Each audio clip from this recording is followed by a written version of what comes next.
Hello students, I am Rafiq Ahmed. I welcome you in this class of BSc Part 3rd session 2019-20. It is a rapid class only for the purpose of revision. इससे पहले वाली क्लासों में हम जो कि rapid classes थी linear algebra को रिवाइज़ कर चुके हैं। लीनियर अलजेब्रा का और भी पोर्शन बचा था, लेकिन कई स्टूडेंट्स ने फ़ोन किए कि सिंप्लेक्स मेथड बता दिया जाए, तो मैं लीनियर अलजेब्रा को छोड़कर लीनियर प्रोग्रामिंग को रिवाइज़ करवा रहा हूँ। लीनियर प्रोग्रामिंग में किस तरह की प्रॉब्लम्स सॉल्व की जाती हैं, कुछ दिए गए रेस्ट्रिक्शंस या प्रतिबंधों के अंतर्गत एक दिए गए ऑब्जेक्टिव फंक्शन या उद्देश्य फलन को मैक्सिमाइज़ और मिनिमाइज़ करना, इस तरह की प्रॉब्लम्स होती हैं। लीनियर प्रोग्रामिंग की जो प्रॉब्लम्स हैं जो आपकी बुक्स में हैं, उन्हें हम दो भागों में बांट सकते हैं। That can be divided into two parts, two variables problem and more than two variables problem. दो चरों वाली और दो से अधिक चरों वाली। दो चरों वाली प्रॉब्लम्स ग्राफिकल मेथड से भी सॉल्व हो जाती हैं और सिंप्लेक्स मेथड से तो सभी हो जाती हैं। मोर देन टू वेरिएबल्स अगर हैं तो वो प्रॉब्लम फिर ग्राफिकल मेथड से सॉल्व नहीं हो सकती, क्योंकि हम 2D में यानी एक पेपर पर प्लेन पर ओनली 2 एक्सेस ही ले सकते हैं। तो सिंप्लेक्स मेथड एक जनरल मेथड है जो कि कितने भी वेरिएबल्स की लीनियर प्रोग्रामिंग प्रॉब्लम यानी LPP को सॉल्व करने के लिए बना है। लीनियर प्रोग्रामिंग के लिए जो सिंप्लेक्स मेथड है, मेनली मेरा पर्पज़ सिंप्लेक्स मेथड को रिवाइज़ करना है, लेकिन उससे पहले कुछ चीज़ें आवश्यक हैं जो लेनी पड़ेंगी, और उनमें पहला तो है कि एक लीनियर प्रोग्रामिंग कैसी होती है, लीनियर प्रोग्रामिंग प्रॉब्लम कैसी होती है। इससे पहले कि मैं BFS और प्रॉपर सिंप्लेक्स मेथड पर आऊँ, हम लीनियर प्रोग्रामिंग से एक बार परिचित हो लें। इस तरह की होती है, आप सब जानते हैं, पढ़ी हैं, आपने सॉल्व की हैं। इसके 3 पोर्शंस होते हैं। ये वाला ऑब्जेक्टिव फंक्शन या उद्देश्य फलन कहलाता है, maximise z is equal to this. ये पोर्शन, इसमें जितने भी हैं वो रेस्ट्रिक्शंस या प्रतिबंध कहलाते हैं, और ये वाले नॉन नेगेटिव रेस्ट्रिक्शंस या ऋणोत्तर प्रतिबंध कहलाते हैं।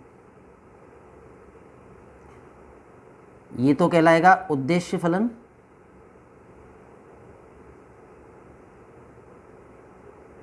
ये तीनों जो हैं, या 4 हो सकते हैं, 2 हो सकते हैं, वो कहलाते हैं प्रतिबंध या रेस्ट्रिक्शंस, और ये वाले कहलाते हैं ऋणोत्तर प्रतिबंध, नॉन नेगेटिव रेस्ट्रिक्शंस। अब इसमें प्रॉब्लम क्या है, क्वेश्चन क्या है? जैसे ये प्रॉब्लम जो है 3 चरों वाली है, 3 वेरिएबल्स इसमें हैं, तो हमें x1, x2, x3 के ऐसे मान बताने हैं, x1 बराबर कितना हो, x2 बराबर कितना हो, x3 बराबर कितना हो, ताकि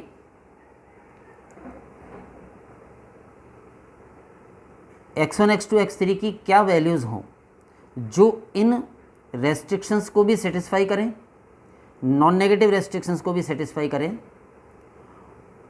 तो वो इस एलपीपी का एक फिजिबल सॉल्यूशन कहलाता है। नॉर्मली एक एलपीपी के फिजिबल सॉल्यूशंस इनफाइनाइट होते हैं। उन इनफाइनाइट फिजिबल सॉल्यूशंस में से हमें वो वाला सॉल्यूशन लाना होता है जिस पर ऑब्जेक्टिव फंक्शन की वैल्यू मैक्सिमाइज आ जाए, अगर मैक्सिमाइज की प्रॉब्लम है तो, और अगर यहाँ मिनिमाइज है तो इस प्रॉब्लम के फिजिबल सॉल्यूशंस में से वो वाला सॉल्यूशंस लाना होगा जिस पर ऑब्जेक्टिव फंक्शन की वैल्यू कम से कम आ जाए। यहाँ पर ऑब्जेक्टिव फंक्शन में मैक्सिमाइज और मिनिमाइज दो में से कुछ होता है, और मैक्सिमाइज और मिनिमाइज को हम कॉमनली बोल सकते हैं ऑप्टिमाइज। मैक्सिमाइज और मिनिमाइज, इसकी बजाय हम बोलेंगे ऑप्टिमाइज करना, यानी इष्टतम करना।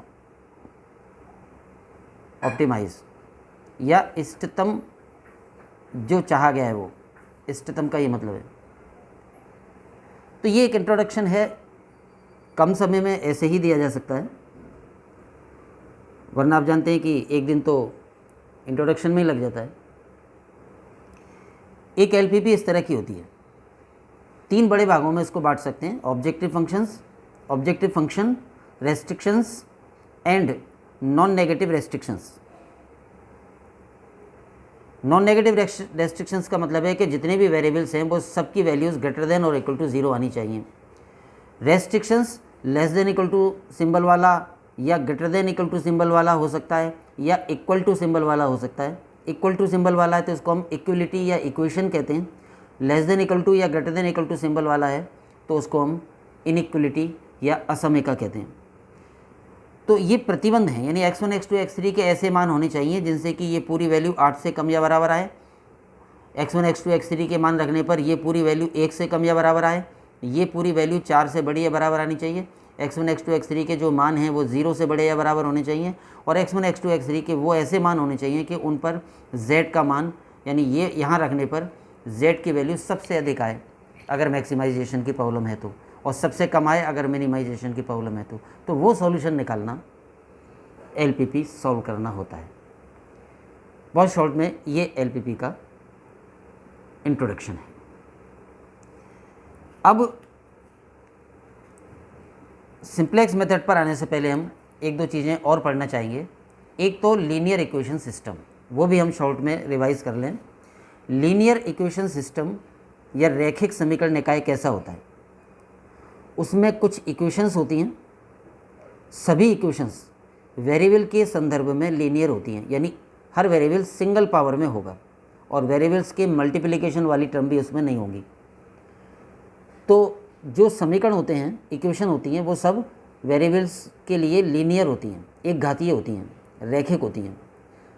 कितने भी इक्वेशंस हो सकती हैं लीनियर इक्वेशन सिस्टम में और कितने भी चर हो सकते हैं। ये a11 x1 a12 x2 plus अन्य a1n xn is equal to b1, ये एक इक्वेशन है। इसमें x1 x2 xn वेरिएबल्स हैं और a11 a12 a1n कोफिशिएंट्स हैं, गुणांक हैं, b1 भी कोई कांस्टेंट राशि है। इसी तरह से सेकंड इक्वेशन है, थर्ड होगी ये mv इक्वेशन है। अब एक तो ये कि इसमें चर एक घातीय होंगे, यानी जो वेरिएबल्स हैं वो सिंगल पावर में होंगे, और इस इक्वेशन सिस्टम को हम बोलेंगे m/n का system. m number of equations कितनी हैं, और n नंबर ऑफ वेरिएबल्स कितने हैं। तो ये इक्वेशन सिस्टम m/n का है। इस इक्वेशन सिस्टम को मैट्रिक्स फॉर्म में भी लिख सकते हैं, अगर हम इस इक्वेशन सिस्टम को मैट्रिक्स फॉर्म में लिखें तो ऐसे लिखा जाएगा, ये पूरा इक्वेशन सिस्टम Ax = b लिखा जाएगा, वेयर A ये जो इक्वेशन सिस्टम में जो कोफिशिएंट्स थे उनसे बना मैट्रिक्स, जिसको कि हम कोफिशिएंट मैट्रिक्स या गुणांक मैट्रिक्स कहते हैं।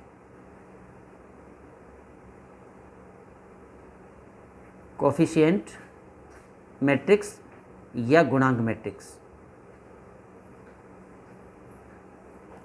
और ये चरों वाला वेक्टर है, इसको हम वेरिएबल वेक्टर कह सकते हैं, ये वेक्टर ऑफ वेरिएबल्स। और ये कांस्टेंट क्वांटिटीज़ का वेक्टर है, ये तो हो गया vector of variables, column vector, एक कॉलम है वेक्टर ऑफ वेरिएबल्स। और ये हो गया, इसको हम कहते हैं रिक्वायरमेंट वेक्टर एलपीपी में। जब इसको हम एलपीपी में यूज़ करेंगे लीनियर प्रोग्रामिंग प्रॉब्लम में, तो इसको हम बोलेंगे रिक्वायरमेंट वेक्टर। तो एलपीपी जब हम सॉल्व करेंगे तो उसमें लीनियर इक्वेशन सिस्टम ही सॉल्व करना होता है। तो हम पहले अलग से लीनियर इक्वेशन सिस्टम पढ़ रहे हैं, ये पूरी एलपीपी नहीं ली है। तो जो लीनियर इक्वेशन सिस्टम मैंने फुल फॉर्म में लिखा था उसकी मैट्रिक्स फॉर्म ये हो जाएगी। ये जो चरों के गुणांक हैं, कोफिशिएंट्स ऑफ वेरिएबल्स, उनसे बना मैट्रिक्स है, ये वेरिएबल्स से बना कॉलम वेक्टर है, और ये राइट हैंड साइड की कांस्टेंट क्वांटिटीज से बना रिक्वायरमेंट वेक्टर है। इसको कैपिटल ए, इसको कैपिटल एक्स, इसको स्मॉल बी बोल देते हैं। तो ये इक्वेशन सिस्टम लिखा जाएगा Ax = b। तो ये तो लीनियर इक्वेशन सिस्टम कैसा होता है उसका इंट्रोडक्शन है।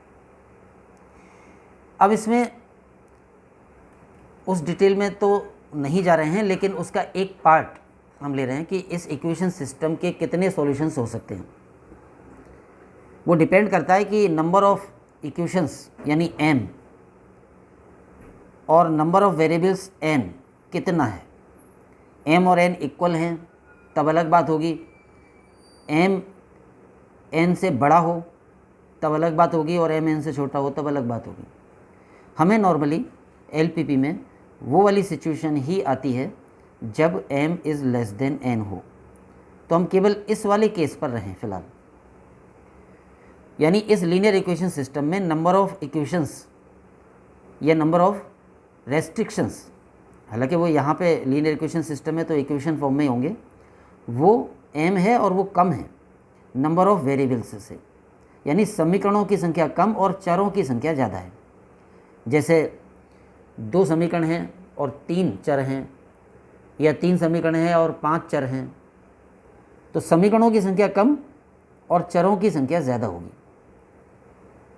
ये वाली स्थिति अगर है इस इक्वेशन में, इस इक्वेशन सिस्टम में, then this equation system has normally infinite solutions, यानी रैखिक समीकरण निकाय जिसमें कि समीकरणों की संख्या कम हो, चरों की संख्या ज़्यादा हो, ऐसे समीकरण निकाय के अनंत हल होते हैं।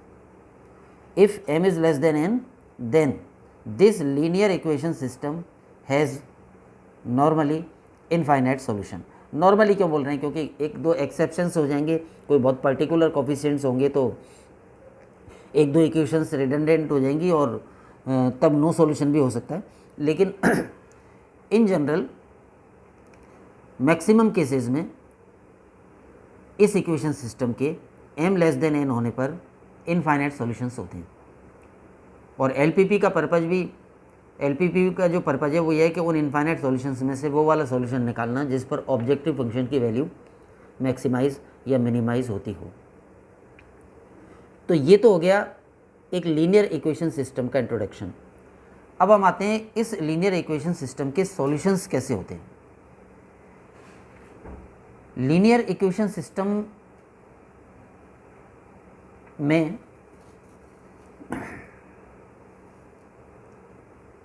अगर हम सॉल्यूशंस की बात करें तो एक तो होता है फीजिबल सॉल्यूशन और एक होता है बेसिक सॉल्यूशन, और जब वो दोनों प्रकार का हो जाता है तो कहलाता है बेसिक फिजिबल सॉल्यूशन, BFS। ये 3 बातें हमें यहाँ पे फ़िलहाल समझनी है। फिजिबल सॉल्यूशन क्या होता है। अब हम लीनियर इक्वेशन सिस्टम से थोड़ा सा हटके और एलपीपी पे आ जाएं, तो क्योंकि एलपीपी में नॉन नेगेटिव रेस्ट्रिक्शंस होते हैं,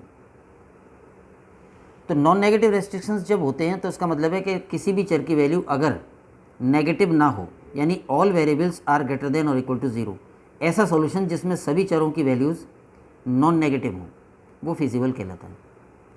वो सॉल्यूशन तो होना ही चाहिए, सॉल्यूशन का मतलब वो इन सारे इक्वेशंस को सेटिस्फाई करे, तब तो हल होगा। ये जो इक्वेशन सिस्टम है, इसमें जितने भी इक्वेशंस हैं x1 x2 x3 जो चर हैं, उनके वो मान जो इन सारे समीकरणों को संतुष्ट करें, वो तो हल होगा। और उस हल में अगर कोई भी चर की वैल्यू नेगेटिव ना हो तो वो फिर हल सुसंगत हल या फिजिबल सॉल्यूशन कहलाता है। तो फिजिबल का मतलब तो केवल फ़िलहाल ये माने कि उस हल में किसी भी चर का मान नेगेटिव नहीं है, तब तो वो कहलाएगा सुसंगत हल या एफएस या सुसंगत हल।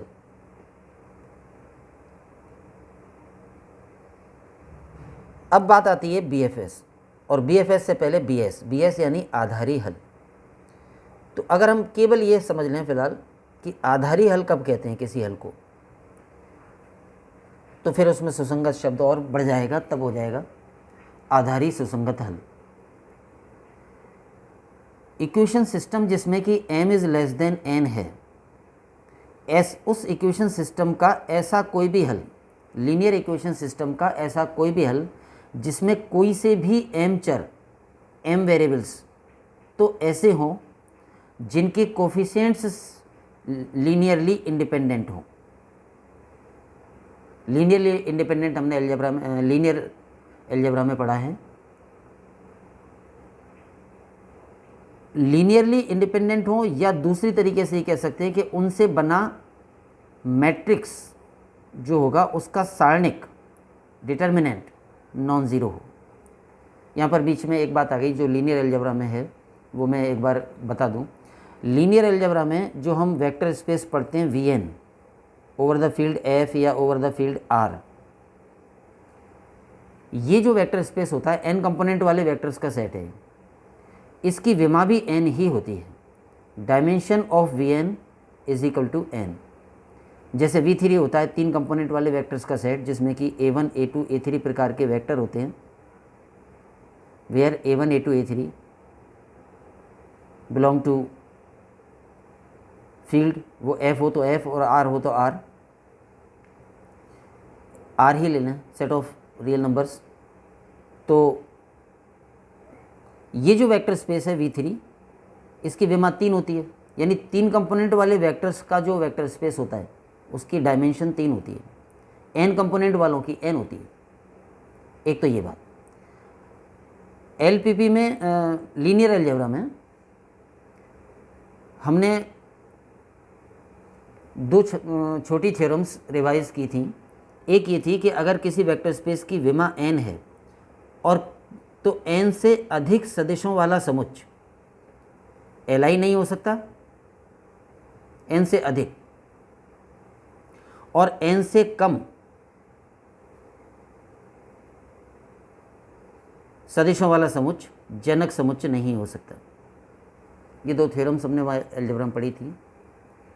और ये भी पढ़ा था कि आधार होने के लिए सेट का Li होना, जनक होना और अवयवों की संख्या विमा के बराबर होना, डायमेंशन के बराबर होना, 3 में से कोई भी 2 बातें हों तो वो आधार हो जाता है।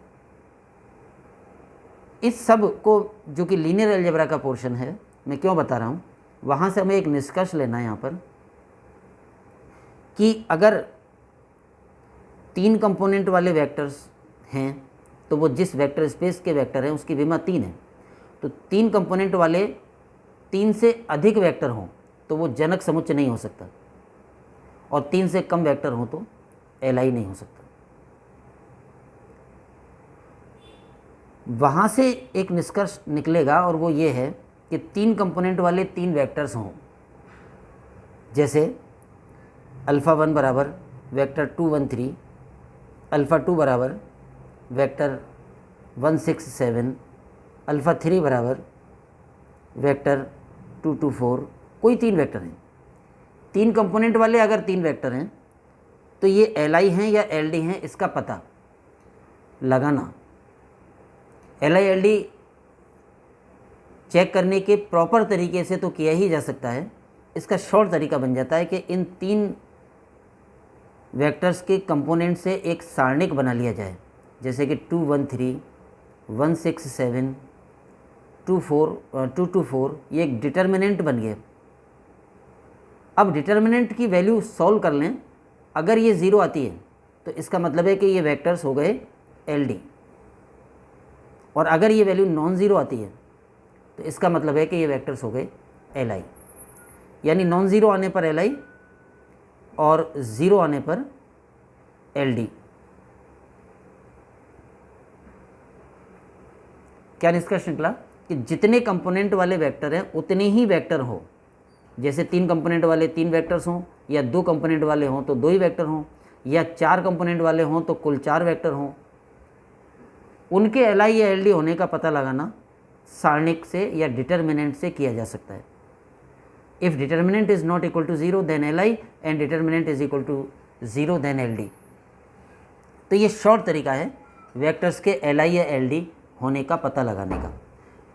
ये लीनियर अलजेब्रा का थोड़ा सा पोर्शन हमने रिवाइज किया। वापस हम बेसिक सॉल्यूशंस पर आएँ। आधारी हल या बेसिक सॉल्यूशन। तो आधारी हल कब कहलाएगा?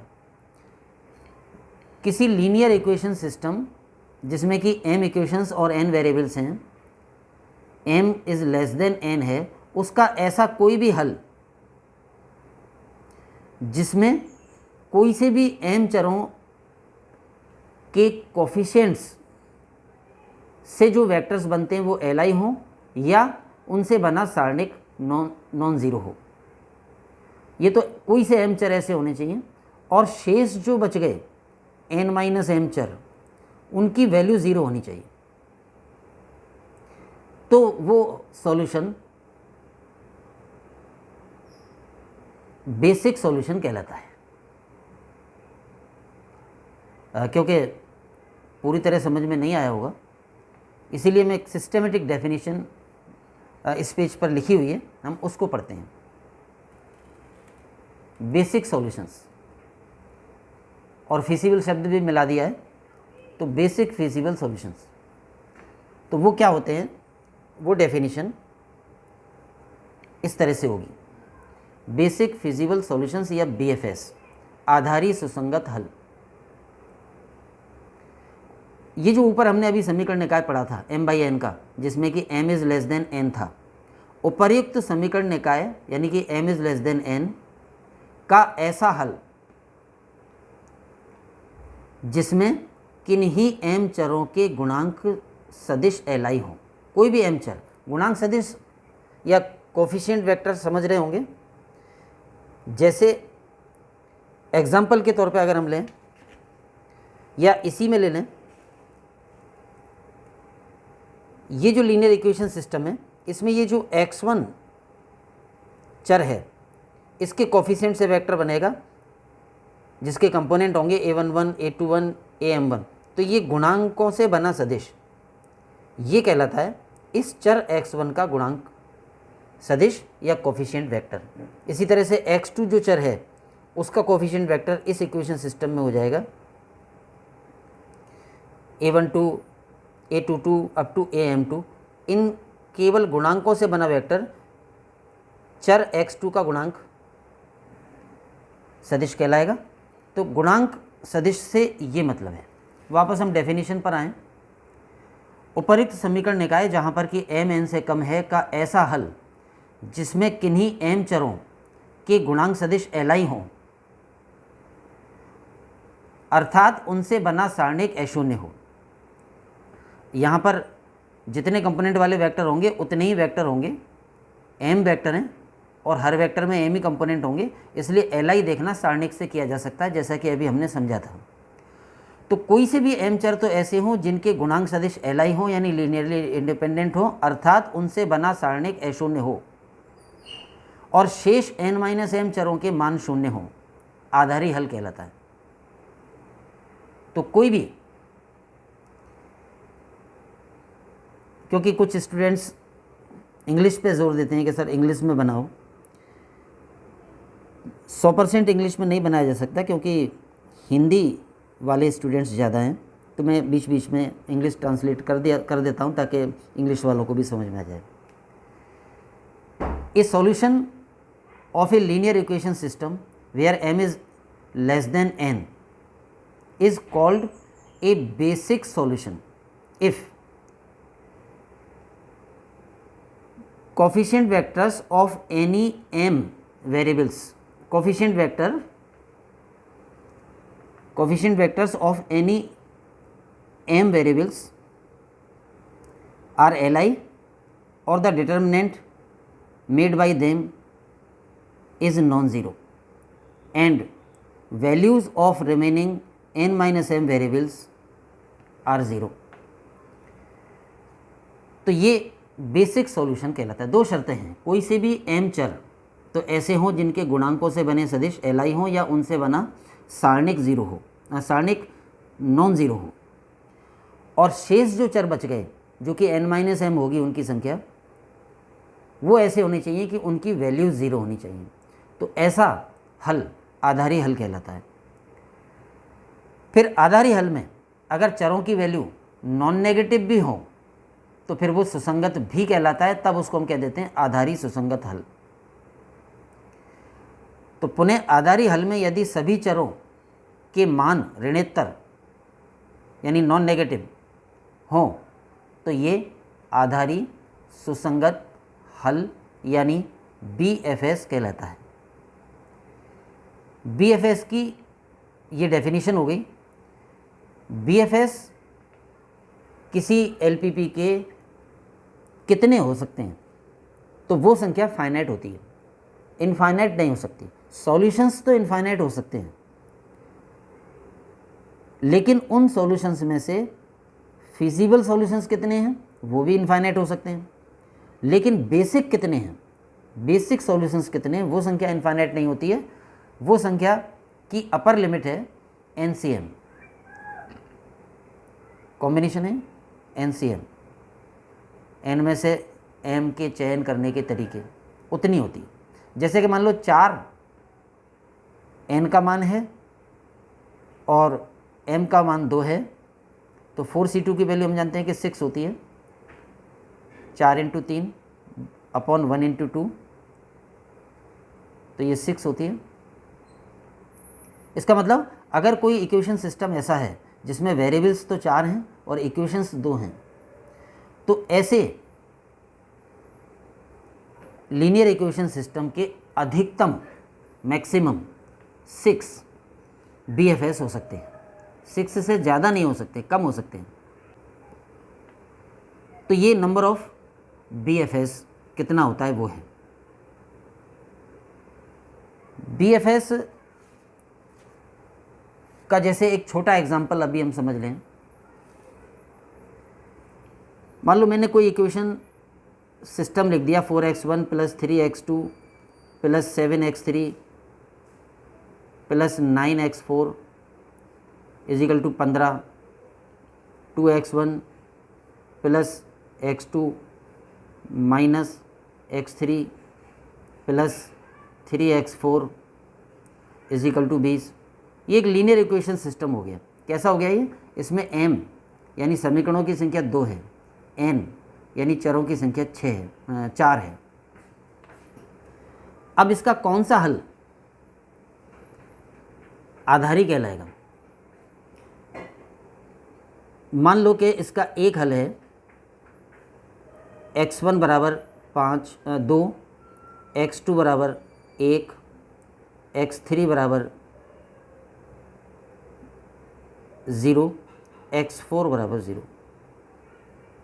हालांकि ये हल नहीं है एक्चुअली, क्योंकि अगर मैं हल ही बनाऊँ तो फिर इन इक्वेशंस को, इन राशियों को बदल दें, ये इसको सेटिस्फाई करेगा। 8 और 3 11, यहाँ 11 हो और 4 और 1 5। अगर यहाँ 11 और 5 है तो अब ये इसका एक्चुअल हल है, क्योंकि x1 x2 x3 x4 की ये वैल्यूज़ इन दोनों इक्वेशंस को सेटिस्फाई करेंगी। जैसे इसमें x1 की जगह 2 रख देंगे तो 4 दूनी 8 और x2 की जगह 1 रख देंगे तो 8 और 3 11, और ये x3 की जगह 0 रखना, x4 की जगह 0 रखना, 11 आ जाएगा, और यही वैल्यूज़ इसको भी सेटिस्फाई करेंगी। तो दोनों इक्वेशंस को ये वैल्यूज सेटिस्फाई करती हैं, तो ये इस इक्वेशन सिस्टम का एक सॉल्यूशन है, एक हल है। तो ये तो है हल। दूसरी बात, ये सुसंगत भी है क्योंकि किसी भी चर की वैल्यू नेगेटिव नहीं है। अब ये आधारी है कि नहीं, अगर हम ये देखना चाहते हैं तो क्या होना चाहिए आधारी होने के लिए, कोई से भी m चर यानी कि कोई से भी 2 चर तो ऐसे हों कि उनके गुणांकों से बने सदिश Li हों। तो वो 2 चर यहाँ इस वाले हल में हैं, पहले 2। तो पहले 2 चर के गुणांकों से एक सदिश तो बनता है 4 2 और दूसरा बनता है x2 के गुणांकों से बनता है 3 1। तो ये 2 गुणांक सदिश हैं यानी कोफिशिएंट वेक्टर हैं और उनसे सारणिक बना लिया, और हम जान रहे हैं कि सारणिक की वैल्यू आएगी 4 - 6 यानी -2, that is not equal to 0। इसका मतलब x1 के कोफिशिएंट से बना वेक्टर 4 2 और x2 के कोफिशिएंट से बना वेक्टर 3 1, ये Li हैं। सारणिक बना के पता लगा लिया हमने। तो 2 चर, m चर यानी कि 2 चर, तो 2 चर तो ऐसे हैं जिनके गुणांक सदिश Li हैं, और शेष जो 2 चर हैं, शेष मतलब n - m की वैल्यू भी यहाँ 2 आएगी, उनके मान 0 हैं। तो ये BFS है, ये एक बेसिक फिजिबल सॉल्यूशन है। अब इसमें ज़रूरी नहीं है कि पहले 2 चर ही ऐसे हों जिनके गुणांक सदिश Li हैं और बाद के 2 चर ही 0 हों। कोई से भी 2 चर ऐसे हों, 2 चर मतलब m चर, जिनके गुणांक सदिश Li हो या जिनके गुणांकों से बना सारणिक A0 हो, और शेष जो चर रह गए 2 उनके मान 0 होने चाहिए, तो वो आधारी हल कहलाता है। और अगर किसी भी चर का मान नेगेटिव ना हो तो सुसंगत भी हो जाता है और इस तरह से BFS हो जाता है। तो ये बात हो गई लीनियर इक्वेशन सिस्टम एंड उसका BFS, आधारी सुसंगत हल।